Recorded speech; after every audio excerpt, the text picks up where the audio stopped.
Teen court is a very practical way for our students to learn about our laws and how they are administered through the judicial system, as well as an alternative way of disciplining students who have admitted to committing school-related offenses. And that's where you come into play here as students. You are going to play a very important role within that process. The goal is to replace punitive sentences, i.e. out-of-school suspension, in-school suspension, detention, with positive and constructive sentences. This emphasis on the use of constructive sentences is more beneficial in changing a student's behavior.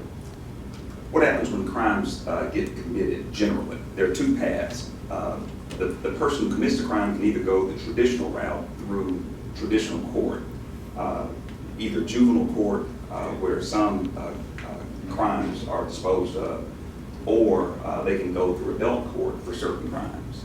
Certain teens who commit certain crimes go to adult court as opposed to going through juvenile court. So there are two different paths. They're juvenile court, adult court, through the traditional path, but the path that we're talking about today is the teen court path. So these offenders will go through a process and have their disposition taken care of by their peers, as opposed to adults. Now, how many of you have been in a courtroom, watched courtroom proceeding in person?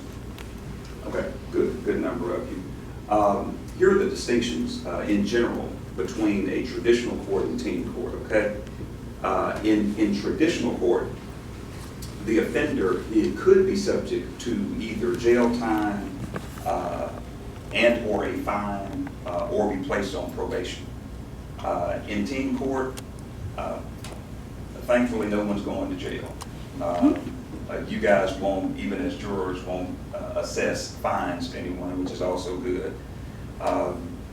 In traditional court, the conviction, if you get convicted, could remain on your record for a certain period of time or could remain on your record for good.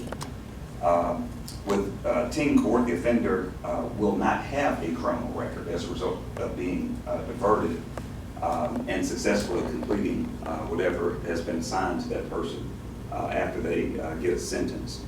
The third distinction is that the offender in a traditional court is typically sentenced by either a jury of 12 people that they probably don't know, or a judge that they probably don't know. Teen court, the difference is you are sentenced, if you will, by your peers. So these are folks that you do know, you have interaction with, and that makes teen court a little bit better from a structure standpoint.